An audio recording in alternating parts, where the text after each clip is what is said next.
Apocalipse capítulo 2, versículo 12. Quem encontrou, diga glória a Deus. Glória a Deus. Diz assim a palavra do Senhor.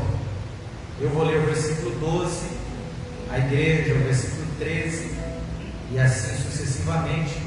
Quando chegar ao versículo 17, vamos ler todos juntos, amém? Amém. Apocalipse 2:12 diz assim: E ao anjo da igreja que está em Pérgamo escreve: Isto diz aquele que tem a espada aguda de 2 fios. Conheço as tuas obras e onde habitas, e é onde está o trono de Satanás, mas que tens o meu nome e não negaste a minha fé, ainda nos dias de Antipas e até o testemunho, o qual foi morto em vós, onde Satanás habita.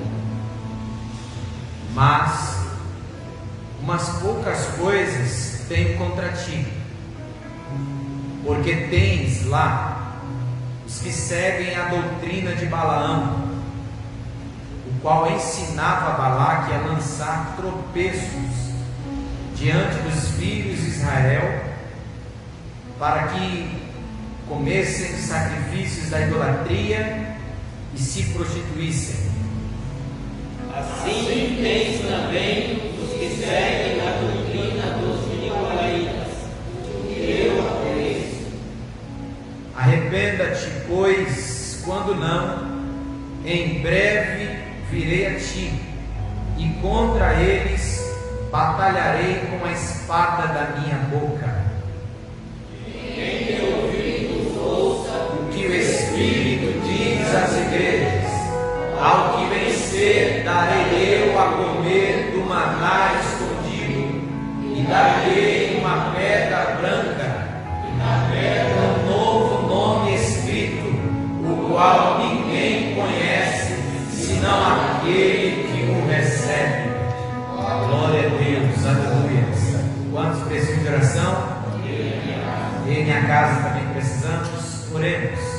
Senhor nosso Deus e Pai, em nome de Jesus, diante da Tua presença, nós estamos aqui e queremos Te louvar, Senhor, por mais uma sexta-feira em que estamos na Tua casa, que estamos diante da Tua presença. Senhor, abençoa a vida de cada um dos meus irmãos, nos dê graça para ouvir, nos dê graça para falar, nos dê graça, Senhor, para que o Teu nome seja glorificado. Ajuda-nos a viver a Tua palavra, a entender as Sagradas Escrituras, em nome de Jesus. É o que nós te pedimos e te agradecemos em nome de Jesus.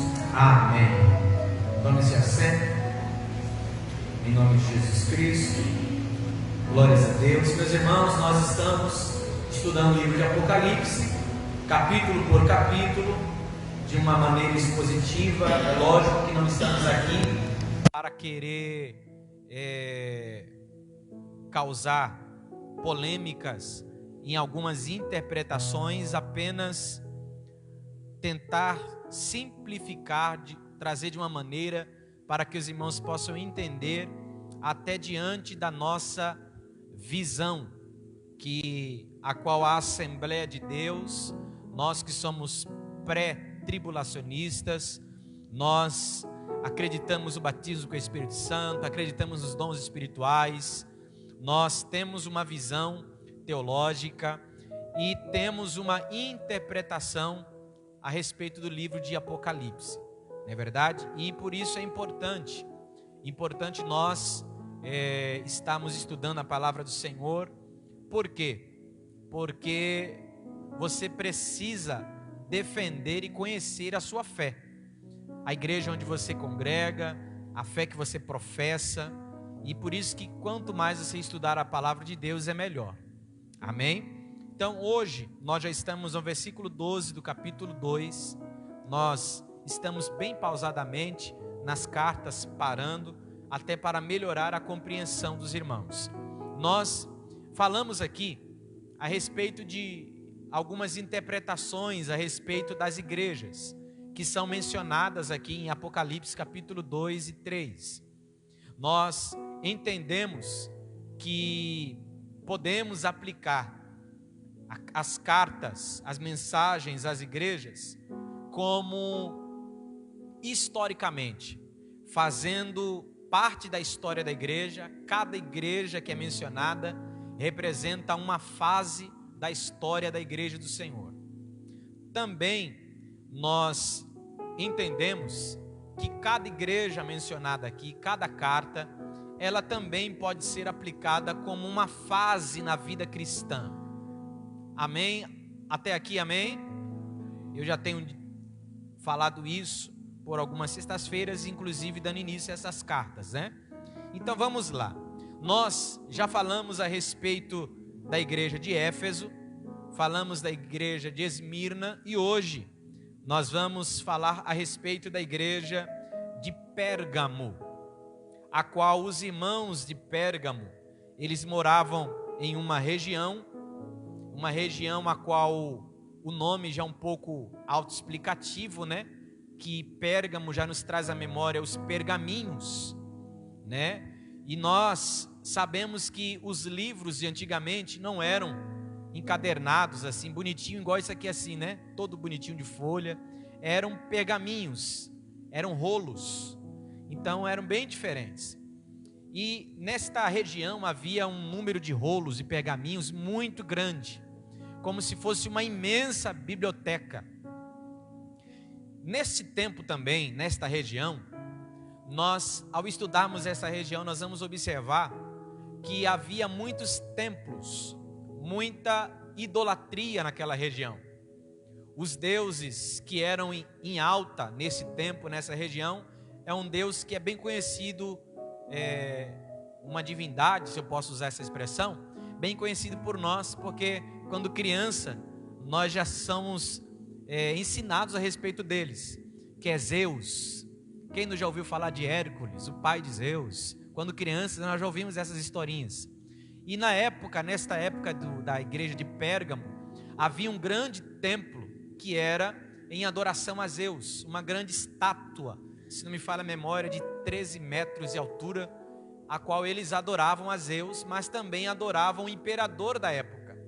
A idolatria era tão grande que eles permitiam vocês adorarem a outros deuses, mas você não podia deixar de adorar o César, o imperador da época. Adorava a Zeus, mas adorava o imperador da época. Então, nós vemos que é um ambiente de muita idolatria, onde a igreja de Pérgamo está inserida. Nós vemos também, ao estudarmos a respeito desta região, a respeito desta carta, nós vamos observar que a idolatria era tão grande, inclusive eles focavam muito nos templos, porque havia muitos templos gigantes naquela época, templos gigantes. E aí é onde o cristianismo sofria muito, porque até então os cultos do começo eram em casas, pequenas sinagogas, pequenas congregações, na maioria das vezes casas. E quando você chegava diante de um deus chamado Zeus, Atenas e outras por aí, você via grandes templos. Então quando alguém ia falar assim a respeito de Jesus, ele chegava assim, mas onde é o templo dele? Aí o crente da época falava assim, não, eu sou o templo. Eu sou o templo do Espírito Santo. Jesus habita em mim. Então isso era motivo de chacota. Os crentes eram zombados.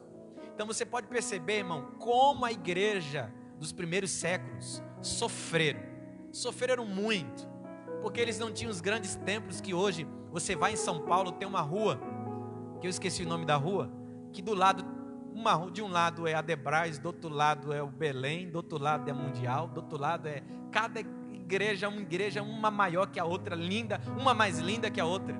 Só que nesse tempo aqui, no começo da igreja, não tinha isso.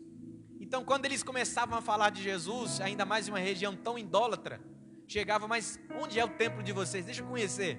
Ah, não temos. Como assim vocês não têm? Não, é que eu sou o templo. Ele habita em mim. Ele habita dentro de mim. Deixa eu ver. Não, ele é espírito.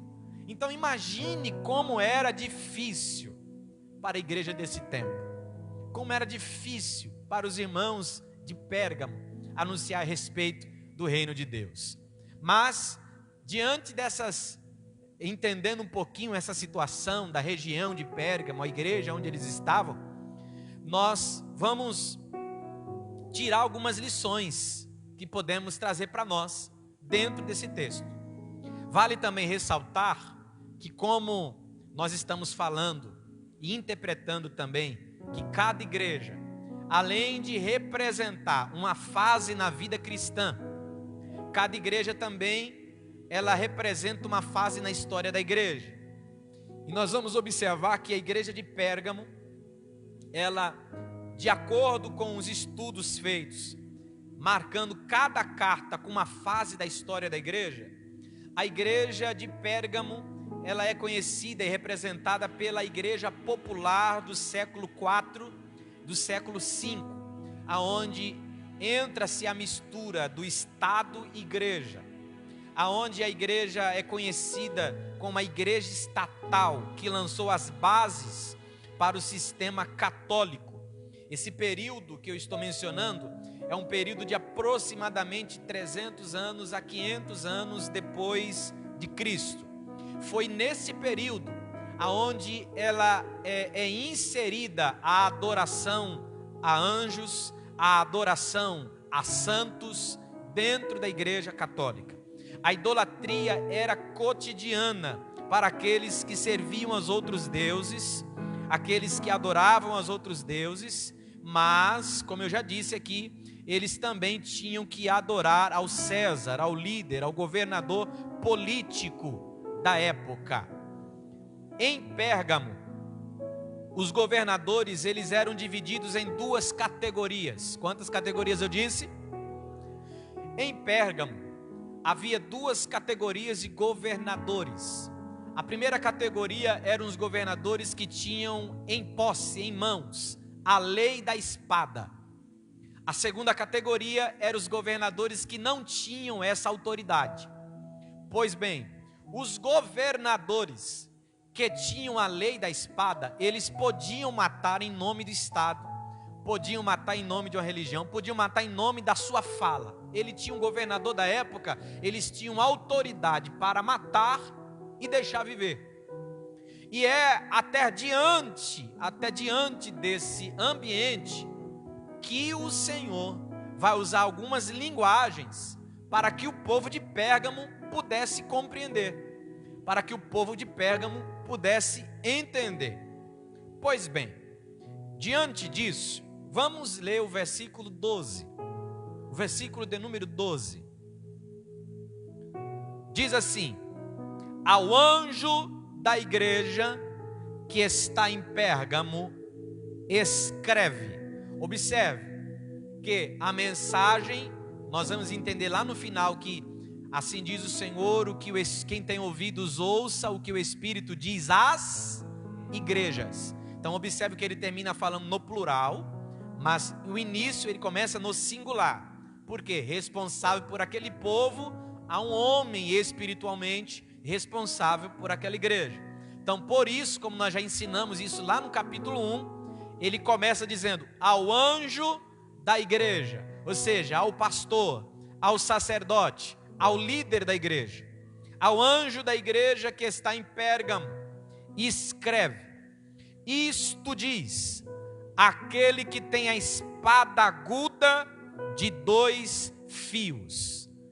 Se você não entendesse, não conhecesse o que eu falei, você ia ler por que Jesus falou aquele que tem a espada aguda de 2 fios. Você está entendendo agora? Por quê? Na região de Pérgamo havia os governadores que tinham autoridade, a lei da espada, que podiam matar e deixar viver. Aí o Senhor Jesus, ele vai se manifestar à igreja. Quem está entendendo aqui diz amém. Então ele vai se manifestar à igreja usando uma linguagem em que o povo da igreja pudesse entender. Então ele está dizendo assim, ó, quem está falando com vocês é aquele que tem a espada aguda de 2 fios. Não temam, olha o que Jesus está querendo dizer. Não temam homem que pode acabar com o corpo.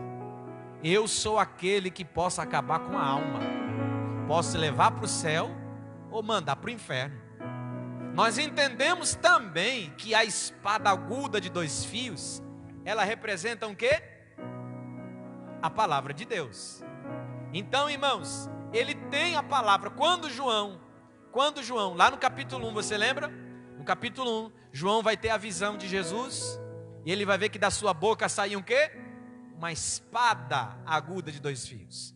Então observe que ainda Jesus está falando com João uma linguagem bem compreensível, até de acordo com a região, com a cultura do tempo, da época.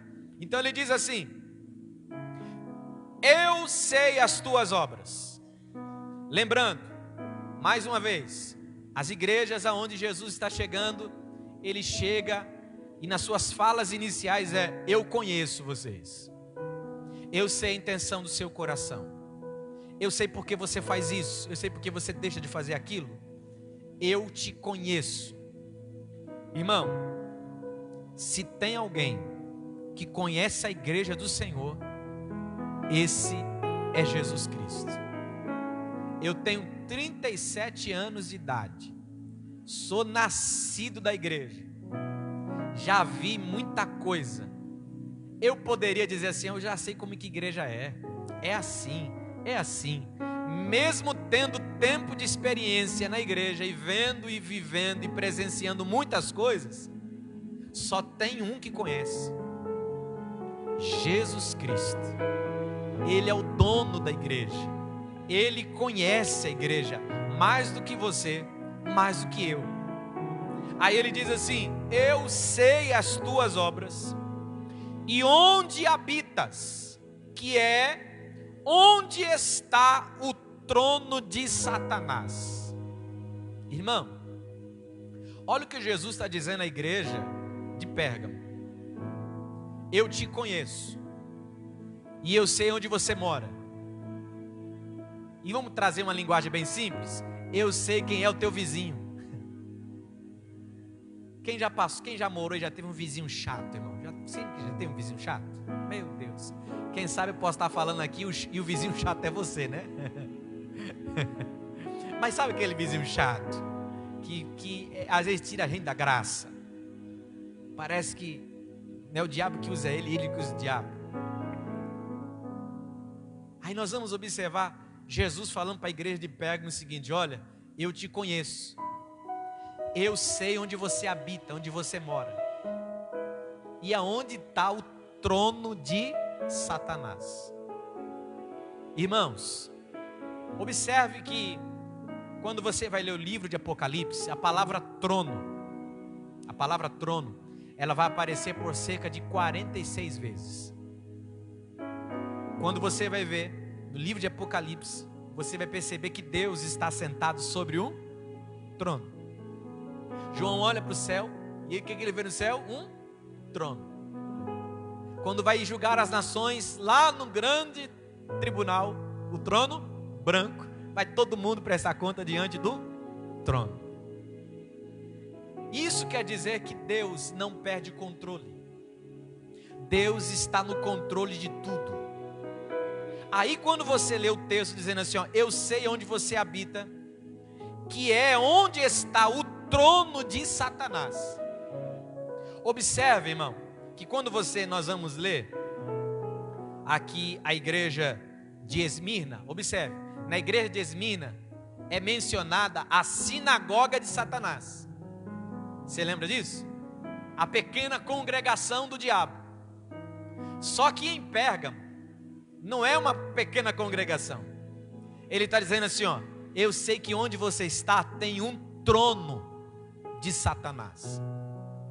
Irmão, trono fala de governo, trono fala de liderança, trono fala de poder.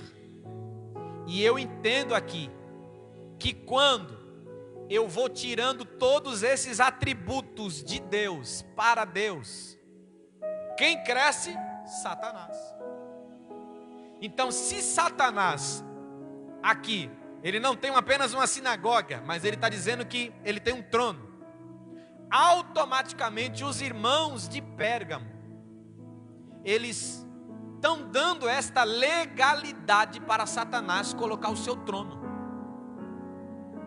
E nós vamos observar que há dois pontos importantes aqui que dão legalidades para que o trono de Satanás seja inserido, que é a prostituição e a idolatria. Dentro desse texto nós vamos entender isso. Então nós temos que tomar cuidado, porque quanto mais nós não deixamos Deus preencher a nossa vida, estabelecer liderança sobre a nossa casa, sobre a nossa vida, sobre a nossa mente, sobre o nosso coração, mas nós vamos dando legalidade para Satanás. Por isso nós aprendemos na escola que dois corpos não podem ocupar o mesmo espaço. Então, meu amado irmão, ou você é cheio de Deus,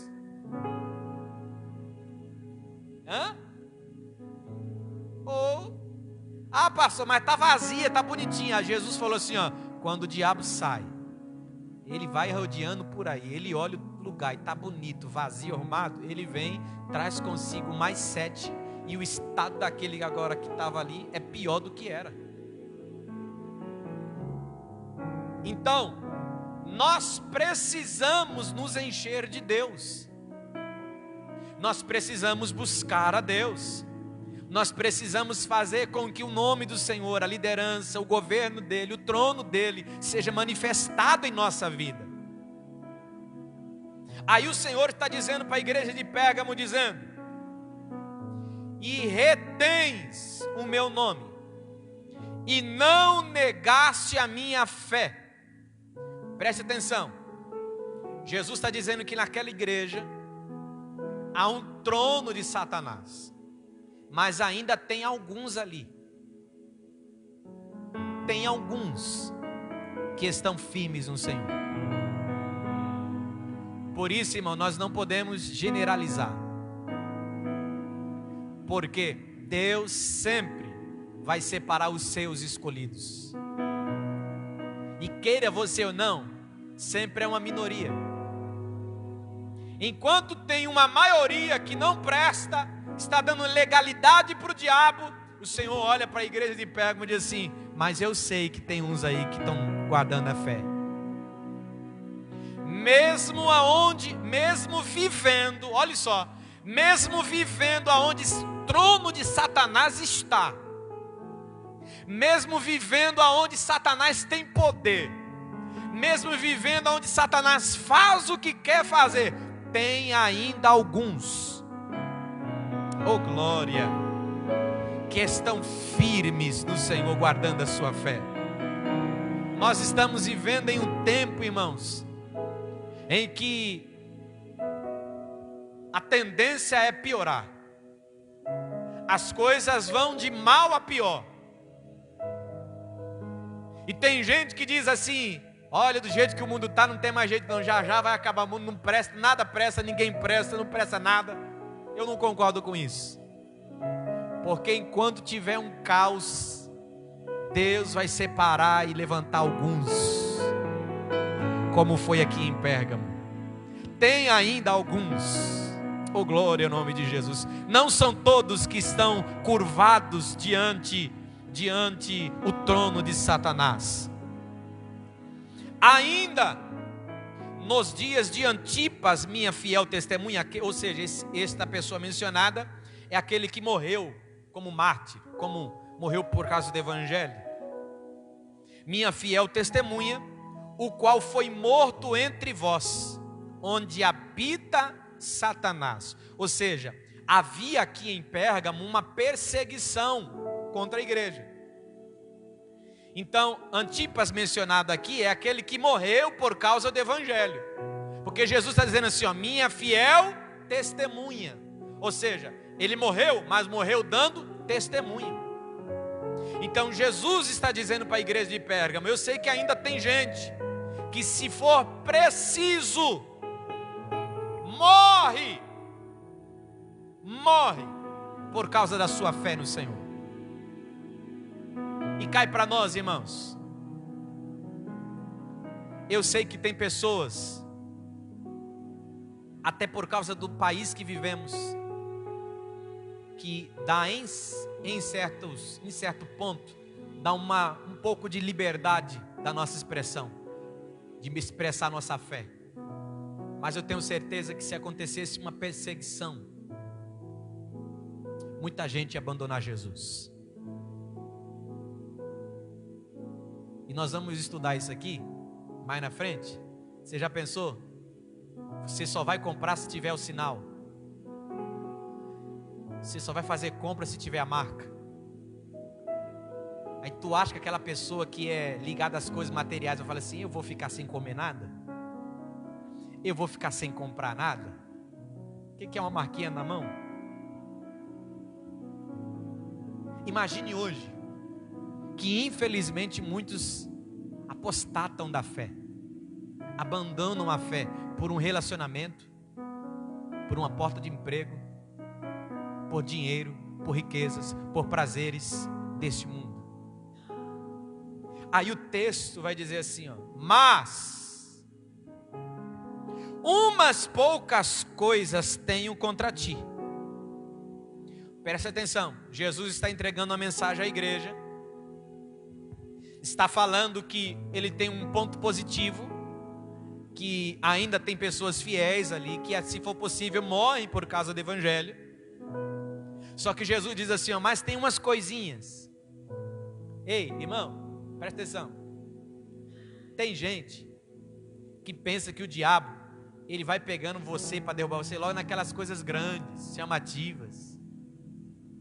O diabo é esperto, irmão, astuto. A Bíblia diz que ele é astuto. São pequenas coisinhas. Pequenas coisinhas que vão juntando, vão juntando, vão juntando. Sabe aquela crise no casamento, em que o copo está cheio, a mulher já está sem paciência, aí a gotinha d'água, às vezes foi uma toalha em cima da mesa, da cama, às vezes a gotinha d'água foi e não respondeu a mensagem do celular. Aí a pessoa olha e diz: mas isso é coisa, que é isso, por causa disso? Não é isso, não é por causa disso. É uma gotinha, que o copo já estava cheio, e por causa daquela gotinha, transbordou. Então quando Jesus está dizendo para a igreja de Pérgamo, ele está dizendo assim, ó: eu tenho umas poucas coisas contra ti. Não é porque é pouco que você tem que deixar de lado. Não, isso aí a gente vai elevando. Isso aí a gente vai tolerando. Não. Começa assim, de pouquinho em pouquinho. É igual aquele irmão que ele era frequente no culto. Ele começa dizendo assim, ó: vou escolher um dia da semana para ir. Vou sexta-feira, quarta-feira não vou. Ele era frequente, ou ela era frequente, todos os dias. Aí escolhe. Só que aí daqui a pouco vai passando as correrias da vida, as coisas da vida. Aí já começa assim, ó: já que eu cortei um dia, eu vou cortar mais um dia. E vai cortando mais um dia. E vai diminuindo. Coisinhas pequenas. Coisinhas pequenas. E quando você vê, você já perdeu muita coisa. Eu sei que tem pessoas aqui mais velhas, mais experientes, e vai lembrar que houve uma época que não era tudo que passava na televisão. Era censurado, não podia passar. Só que devagarzinho foi inserindo algumas coisas, o qual era censurado antigamente, hoje em dia está abertamente. Por quê? Foi na força? Não, foi na estratégia, devagarzinho, sem pressa, irmão, devagarzinho.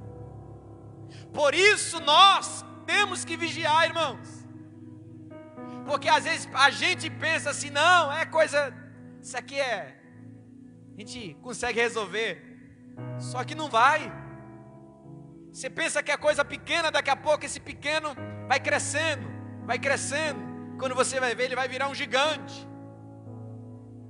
Aí o Senhor olha para Pérgamo, a igreja de Pérgamo, e diz assim, ó: tenho poucas coisas contra ti, porque lá tens os que seguem a doutrina de Balaão, o qual ensinava Balaque a lançar tropeços diante dos filhos de Israel, para que comessem dos sacrifícios da idolatria e se prostituíssem. Deus me deu uma mensagem esses dias, não sei quando eu vou pregar, mas eu vou pregar sobre Balaão e Balaque. E quando eu estava lendo esse texto hoje, eu lembrei, eu falei, ô glória, não vejo a hora de pregar sobre esse camarada. Quando você vai estudar sobre Balaão e Balaque, você vai ver que Balaão foi o profeta que foi comprado para profetizar contra o povo de Israel. Só que todas as vezes que ele se levantava para amaldiçoar o povo, a palavra de que Deus vinha na boca dele era para abençoar o povo. Só que Balaque ficava bravo, porque rapaz, vou te pagar e tu está fazendo tudo contrário que eu estou te pagando. Só que ele vai descobrir que não tem como amaldiçoar aquele que Deus abençoou. Não tem como, não é qualquer coisa. Não é qualquer coisa. Lança na fornalha. E o quarto homem está lá. Aleluia. Encurrala diante do mar. Aí Deus vai lá e abre o mar. Só que nessa questão de Balaão e Balaque, ele descobre que não é essas grandes coisas que acabam com o povo. O que é então? Balaão, não precisa de muito não. Coloca umas mulheres estranhas no meio do povo, que eles vão começar a se misturar. Não, eu imagino, tá? Vamos colocar, fazer uma grande fornalha e jogar todo mundo na fornalha, matar todo mundo. Não faz isso não, porque o Deus dele entra no meio do fogo. Vamos fazer um cerco para não ter comida. Não faz isso não. O Deus deles manda comida do céu. Mas como nós vamos acabar com esse povo? Não precisa fazer muita coisa, pouca coisinha. O quê? Coloca umas mulheres estranhas aí no meio deles, que eles não vão aguentar ver um rabo de saia. E vão começar a se prostituir com elas. Você percebeu? Que o diabo, ele vai na pequena coisa, pequenas brechas. E a doutrina de Balaão, que era ensinada nesse tempo aqui, era isso. Eram pessoas que estavam visadas nisso aqui, ó. Porque Balaão, ele recebia para profetizar. Irmão, que Deus guarde o meu coração e o teu coração.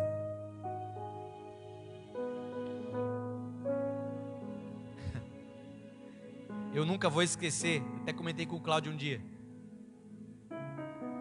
Pastor João Alves Correia um dia disse assim, ó: o tesoureiro, a partir do momento que ele olhar para o dinheiro da igreja e ver dinheiro, ele não está pronto para ser tesoureiro da igreja. Tesoureiro da igreja tem que chegar, pegar o dinheiro da igreja e ver feijão. Enquanto ele estiver vendo semente, feijão, ele está bom. Ele começou a olhar para o dinheiro e ver dinheiro, ele começa já. São pequenas coisas. E Balaão era assim, ó, Balaão ele tinha tudo um interesse por detrás. Balaão ele tinha um interesse por detrás. Você vai receber para profetizar e eu vou te pagar bem para isso. Então preste atenção que essa doutrina de Balaão que está sendo mencionada aqui anos depois, é uma doutrina que visa apenas interesse próprio, a massagear o ego. Você é o centro, você é isso, você é aquilo. Não parece hoje, irmão? Se tem algum irmão que está passando por uma dificuldade, por uma prova, ó, Deus não é contigo não, viu? Deus só é contigo se tu estiver bem de dinheiro. Deus só é contigo se estiver sobrando, se estiver esbanjando. Não estou fazendo apologia aqui à pobreza, à riqueza, não. É bom granjear, é bom ter. A Bíblia diz assim, ó, se quiseres e creres, comerás o melhor da terra. Mas eu quero que você entenda aqui a visão do que o Senhor está trazendo à igreja de Pérgamo. era um povo que visava as coisas materiais e não as coisas espirituais. A doutrina de Balaão, ela visa as coisas terrenas, apenas coisas terrenas. E essa doutrina estava sendo inserida dentro da igreja de Pérgamo. E ele está dizendo assim: olha, tem uns aí que seguem a doutrina de Balaão, a qual ensinava a Balaque a lançar tropeços dos filhos de Israel, para que comessem dos sacrifícios da idolatria e se prostituíssem. E tem mais, olha só, não era só isso não, hein? Versículo 15: assim tens também os que seguem a doutrina dos nicolaítas, o qual eu também aborreço. Então observe, meus amados irmãos, que essa doutrina dos nicolaítas, ela deu muito prejuízo, se eu posso usar essa palavra, à igreja de Cristo.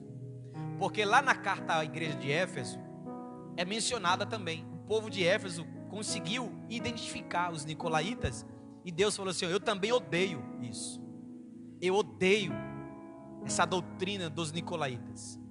E qual é a doutrina dos nicolaítas? Tudo pode. Deus é amor, o importante é que você seja feliz. Não importa o resto. Eu estou traduzindo para você entender como que era a doutrina dos nicolaítas. Você pode ficar com uma mulher hoje aqui, amanhã você pode ter outra também, não tem problema. O importante é que você seja feliz. Deus não quer ver você triste. Deus quer ver você feliz. Deus é amor. Então, Deus é amor. Não, mas isso é pesado demais. Não, Deus é amor, irmão, para com isso. Então observe que na igreja de Pérgamo, olha só como está sendo bombardeada a igreja de Pérgamo. Há uma doutrina de Balaão, um povo materialista, e há um povo liberalista, que pode tudo, está tudo liberado. Posso estar na igreja, posso estar lá fumando, posso estar no barzinho e estar na igreja. Posso ir para a balada e para a igreja. Posso vir para o culto da ceia e acabou a ceia, é sabadão. Opa, tem baladinha aqui, depois da ceia vou lá na balada que está tudo bem. O importante é ser feliz. Não, posso participar da ceia, posso ficar xingando minha mulher, posso ser um mau marido, posso ser um mau filho. Eu posso tudo, porque Deus é amor, o importante é ser feliz. Irmão, algumas traduções diz assim, a minha tradução está dizendo eu aborreço. Algumas traduções diz eu odeio. Tem alguém que tem essa tradução? Aqui? Hoje? Não? Tá aborreço?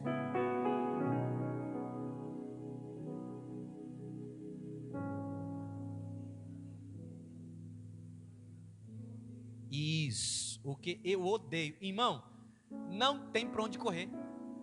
E às vezes a gente quer tapar o sol com a peneira, quer dar uma melhoradinha, colocar um enfeitezinho, mas não dá para enfeitar. Deus odeia isso. Eu sei que parece ser pesado, mas Deus odeia isso. Então ele está dizendo para Pérgamo: arrependa-te, pois. Quando não?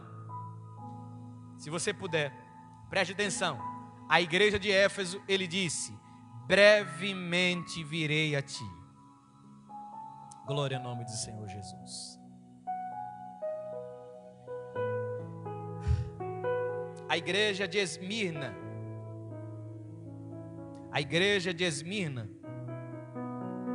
ele diz: aguenta firme essa tribulação de 10 dias, ser fiel até a morte, e dar-te-ei a coroa da vida. A igreja de Pérgamo, ele está dizendo: brevemente virei a ti, brevemente virei a ti.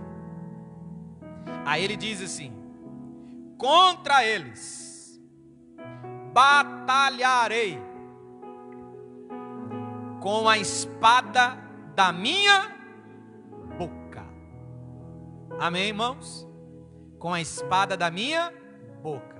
Como vence essas falsas doutrinas? Espada quer dizer Então, como vence as heresias, as falsos ensinos? Com a palavra, irmão. É com a palavra de Deus. Pastor, o senhor falou isso. Aqui a Bíblia não está dizendo isso não. A Bíblia diz que é isso e isso. Deus é amor, mas não, Deus é fogo consumidor também. Deus é conosco, Deus é conosco, glória a Deus. Mas Ele falou assim: neste mundo tereis aflições. Não é só paz e amor, não. Como se vence os falsos ensinos? Pela palavra. Eu acho interessante isso aqui, porque lá na frente, nós vamos aprender que o Senhor, Ele vai descer com a igreja. Eu posso ouvir alguém dar glória a Deus por isso, irmão? A segunda vinda do Senhor. A igreja já foi arrebatada, a igreja já foi abençoada lá em cima, já recebeu galardão, já recebeu novo nome, já recebeu veste nova, já recebeu coroa. Aí vai vir a segunda vinda de Jesus. Aí Ele vem com a igreja. E Ele vem, quando Ele pisa no Monte das Oliveiras, o monte... Aí a gente pensa, irmão, que Jesus vai guerrear. Não, Jesus vai guerrear, Ele vai guerrear. E a gente pensa que vai guerrear. Entenda, Jesus já guerreou no Calvário. A vitória já é nossa lá na cruz. Jesus vem para quê? Para acabar com a guerra, irmão. Porque a Bíblia diz que pelo ar da sua boca,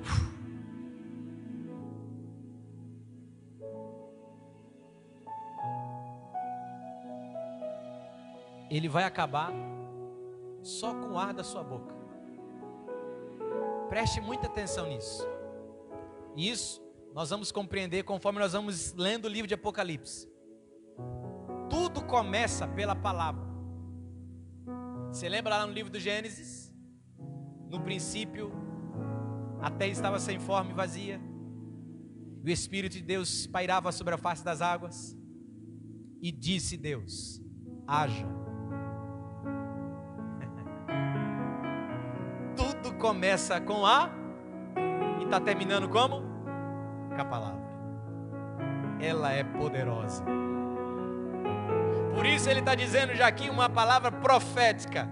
Contra eles batalharei. Essa palavra batalharei, ela dá o sentido de acabarei com essa guerra, com a espada que sai da minha boca. Aí o verso 17 diz assim: quem tem ouvidos,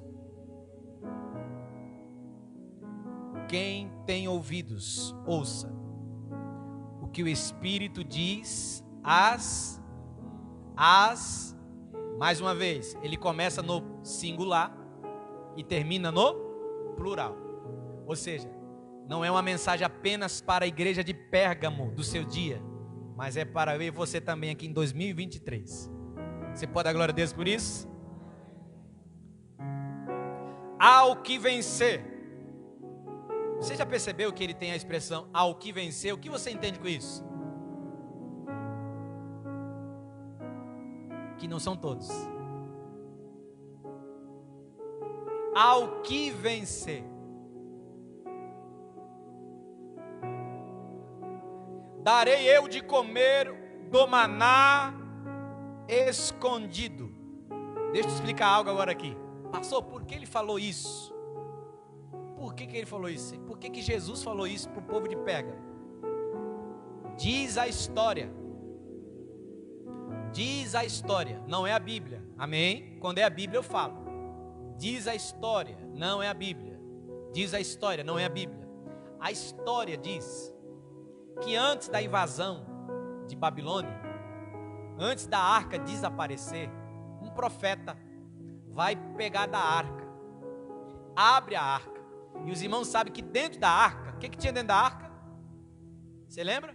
Uma vara de Arão, as tábuas da lei e pote com maná.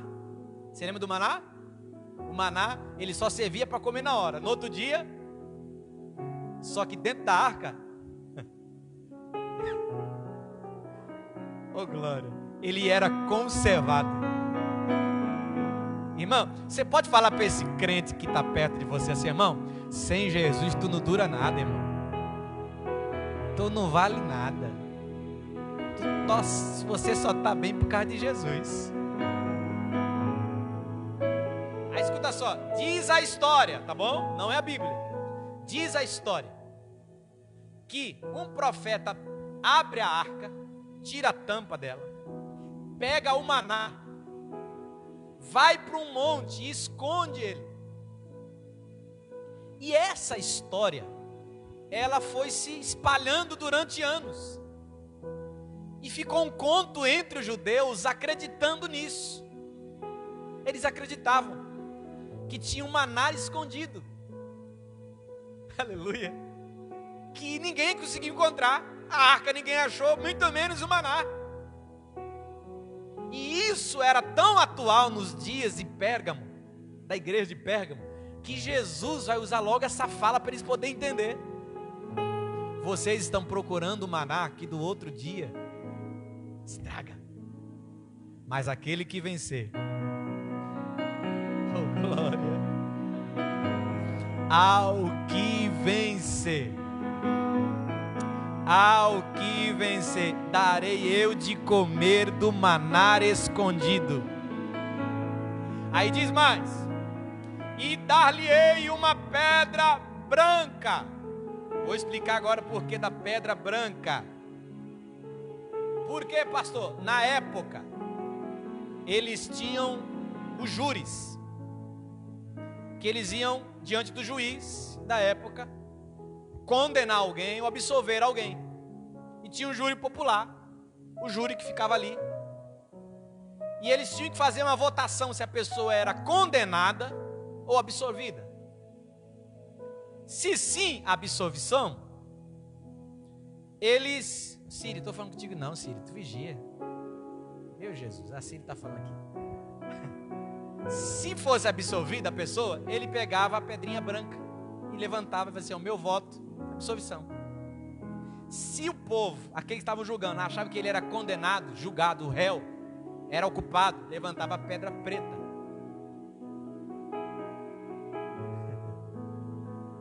Presta atenção, presta atenção. Olha o ambiente. Muita gente morrendo.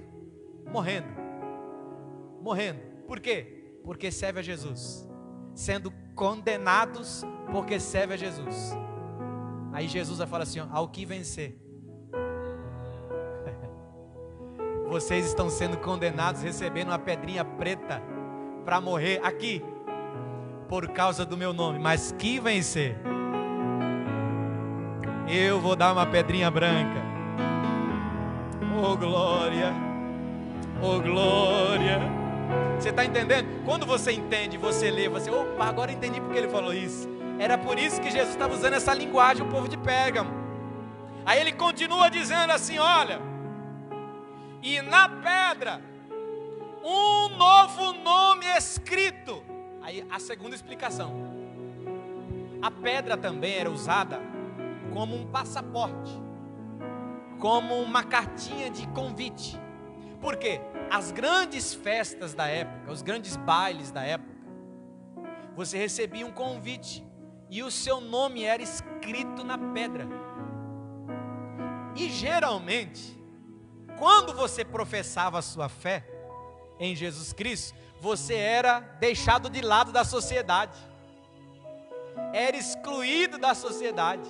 Então tinha festa lá do lado de casa, aquele festão de arromba. O pessoal chegava com a pedrinha assim, está aqui meu nome, fui convidado. E o irmão que servia a Jesus, crente, não recebia nenhuma pedrinha, nenhum convitezinho para participar da festa. Oh glória. Aí Jesus olha para a igreja de Pérgamo, ao que vencer, vou dar do maná escondido, vou dar uma pedrinha branca, e também darei um novo nome nessa pedrinha. Oh glória, em nome do Senhor Jesus, a qual ninguém conhece, senão o que recebe. Sabe o que Jesus estava dizendo para a igreja de Pérgamo? Eles podem estar fechando as portas para você em qualquer festa aqui na terra, mas há umas festas das bodas preparadas para vocês na eternidade. Oh, glória ao nome de Jesus. Há o que vencer. Há o que vencer. Meus amados irmãos, que possamos extrair algumas lições desta igreja, desta fase da igreja, dessa fase da vida cristã na nossa vida. Tudo que você faz tem uma recompensa. Tudo que você faz tem uma recompensa. Tudo. Se o mundo fecha a porta, fique tranquilo, Jesus abre a porta. Se o mundo te condena, Jesus te absolve. Oh, glória. Satanás pode se levantar e dizer: ele pecou, ela pecou, ele fez isso, ela fez aquilo, ela é isso, ela é aquilo, ele é isso, ele é aquilo. Aí vem o sangue, nos purifica de todo o pecado. Aleluia. E diante de Deus você é purificado e justificado. Que possamos guardar estas lições em nosso coração.